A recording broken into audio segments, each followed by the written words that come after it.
ఉన్న బంగారాన్ని విడిపించి ఆ రోజు ఆన్లైన్ రేటుకే మేము కొంటాం. Sharma gold company.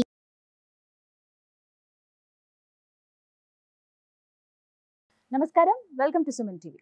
ఈ క్రోధి నామ సంవత్సరంలో 27 నక్షత్రాల్లో జన్మించిన వారికి ఎలాంటి ఫలితాలు ఉండబోతున్నాయి, అలాగే వారు చేసుకోవాల్సిన పరిహారాలు ఏమిటి, వీటి గురించి వివరించేందుకు ప్రస్తుతం మనతో పాటు ఉన్నారు ప్రముఖ జ్యోతిష్యులు, తంత్రశాస్త్ర కోవిదులు డాక్టర్ ప్రదీప్ జోషి గారు. వారితో మాట్లాడి మరిన్ని విషయాలు తెలుసుకుందాం. గురుగారు నమస్కారం అండి. శ్రీమాత్రే. గురుగారు, కృతికా నక్షత్రం వారికి క్రోధి నామ సంవత్సరంలో ఎలా ఉండబోతోంది? శుభ ఫలితాల కొరకు వారు చేసుకోవాల్సిన పరిహారాలు ఏమిటండి? నక్షత్ర ఫలితములోనే ఉంటాయి. ఒకటి మనం గుర్తుపెట్టుకోవాలి, చాలా మందికి వాళ్ళ జన్మ నక్షత్రం ఏందో కూడా వాళ్ళకి తెలియదు. మీ జన్మ నక్షత్రం ఇంపార్టెంట్. ఇప్పుడు నేను చెప్పేది ఏది జన్మ నక్షత్రం, నామ నక్షత్రము కాదు. నామ నక్షత్రం వేరు, జన్మ నక్షత్రం వేరు. నామ నక్షత్రానికి ఏ రాశి ఫలాలు గాని ఏ గోచార ఫలితాలు గాని వర్తించవు. పేరు పేరే, పేరులో కొంచెం బలం ఉండాలి, అంతకు మించి ఏం లేదు. అది న్యూమరాలజీ అనుకోండి.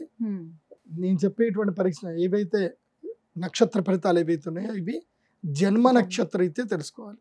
మీ జన్మ నక్షత్రం మీకు తెలియదంటే నా వెబ్సైట్కి విజిట్ అవ్వండి. అక్కడ మీ date of birth, time, place అన్ని కూడా ఎంటర్ చేయండి. మీకు మీ యొక్క జాతకం మీకు ఈమెయిల్లో PDF రూపంలో వస్తుంది. ఇది 500 పేజీలకు పైగా వస్తుంది. డే టు డే రిపోర్ట్ తో సహా వస్తుంది. అంటే ఈ రోజు ఏం జరగబోతుంది, రేపు ఏం జరగబోతుంది అనేది సూచన ప్రాయంగా డే టు డే రిపోర్ట్ తో సహా వస్తుంది. సో అది మీరు స్వీకరించవచ్చు. మీ జన్మ నక్షత్రం అక్కడి నుంచి తెలుసుకోండి. పేర్లను బట్టి ఇప్పుడు శ్రీనివాస్ అని పేరు ఉంటుంది, అందరు తులారాశి అని చెప్పేస్తారు. కాదు. ఇప్పుడు వెంకటేష్ అంటారు, వేవో కాకి మృగశిర నక్షత్రము అంటే ఇది మిథున రాశి అని చెప్పేస్తారు. కాదు. సో ఇలా పేరును బట్టి మీరు రాశులు చెప్పుకోకండి, నక్షత్రాలు చెప్పుకోకండి, దాని ఫలితాలు ఉండవు. సో ఇప్పుడు ఈ సంవత్సరము క్రోధినామ సంవత్సరంలో ఒక్కొక్క నక్షత్రం వారికి ఎలా ఫలితాలు ఉన్నాయో చెప్తాను. అందరూ జాగ్రత్తగా వినండి. మీ జన్మ నక్షత్రాన్ని బట్టి మీరు నోట్స్ రాసుకోండి. కృత్తికా నక్షత్రం. కృత్తిక అంటే ఇది కార్తికేయ నక్షత్రం అంటారు. ఇది మంచి నక్షత్రము, సూర్యుడు అధిపతి కలిగినటువంటి నక్షత్రం ఇది. ఈ కృత్తికా నక్షత్ర జాతకులకి ఏంటంటే తగ్గేదేలే అన్న డైలాగ్ ఈ సంవత్సరం కొట్టొద్దు. ఇంకా తగ్గేదే లేదు, నువ్వు చెప్పినట్టు నేను ఎందుకు వినాలి, ఇవేవి వద్దు. ప్రశాంతమైన చిత్తముతోటి ఉద్యోగం చేసుకోండి. ఈ సంవత్సరము ఉద్యోగ నష్టము, వ్యాపార నష్టము, ధన నష్టం ఉంటుంది. దూర ప్రయాణాలు చేయవలసిన పరిస్థితులు ఏర్పడతాయి. స్నేహితుల వలన ఇబ్బందులు కలుగుతాయి. కాబట్టి స్నేహధర్మ విషయంలో జాగ్రత్తగా ఉండండి. నా ఫ్రెండే ఒక 5 లక్షలు ఇస్తే పోయేదేముంది, ఇచ్చేయి అని చెప్పేసి ఒక 5 లక్షలు ఇచ్చేసి నోటు పత్రం లేకుండా ఇచ్చారనుకోండి, తర్వాత ఆ ఫ్రెండ్ తోటి మీరు గొడవ పెట్టుకోవాల్సి వస్తుంది. మంచి ఫ్రెండ్షిప్ పాడైపోతుంది. అయితే ఫ్రెండ్షిప్ నిలబెట్టుకోవాలి, లేదంటే 5 లక్షలు వదులుకోవాలి. ఇలాంటి పరిస్థితులు జరుగుతాయి. అందుకోసం ఇవన్నీ జరుగుతున్నాయి కాబట్టి చెప్తున్నా ఎక్స్పీరియన్స్ బట్టి. సో ఈ సంవత్సరములో ఏం చేయాలి కృత్తికా నక్షత్రం అంటే మొహమాటాన్ని వదిలేయాలి. ఏం వదిలేయాలి? మొహమాటం వదిలేయాలి. కృత్తికా నక్షత్రం. ఎవరన్నా డబ్బులు అడిగారు, రేపిస్తా, ఎల్లుండి ఇస్తా, వచ్చే సంవత్సరం ఇస్తా అని చెప్పండి. లేవని మాత్రం చెప్పొద్దు, ఇవ్వను అని చెప్పొద్దు.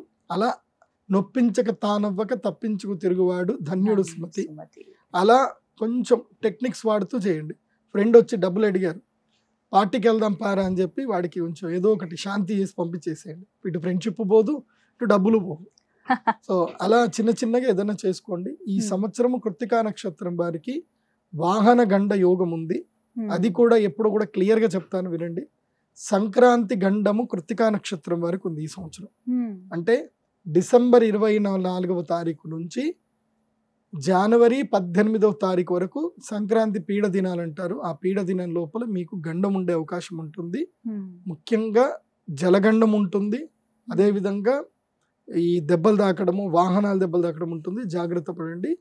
మీరు అప్పటికే ఈ గ్రహణానికి అరిష్ట నివారణ తంత్రం చేయించుకుంటే మీకు మంచిదే. కాకపోతే వృషభ రాశి వారికి అంటే ఇప్పుడు ఈ యొక్క కృత్తికా నక్షత్రం మేషరాశిలో ఎవరైతే ఉంటారో వాళ్ళ గ్రహణ పూజ తప్పకుండా చేయించుకోండి. వృషభ రాశి లోపలికి వచ్చింది అనుకోండి, పెద్దగా ఏం అక్కర్లేదు. కానీ ఈ సంవత్సరము మీకు గోచార రీత్యా మాత్రం బాగా లేదు. కాబట్టి తప్పకుండా శ్రీ మహాలక్ష్మి యాగం చేయించుకోండి. ఆ జగదంబ అనుగ్రహాన్ని మీరు పొందండి. అక్షయ తృతీయ రోజున మర్చిపోవద్దు. ఈ పరిహారాలు చేసుకోవడం శుభం అంటారు. చక్కగా వివరించారండి. నమస్కారం. శ్రీమాత్ర. సుమన్ టీవీలో మీ పర్సనల్ అండ్ బిజినెస్ ప్రమోషన్స్ కోసం కింది నెంబర్ కి కాంటాక్ట్ చేయండి.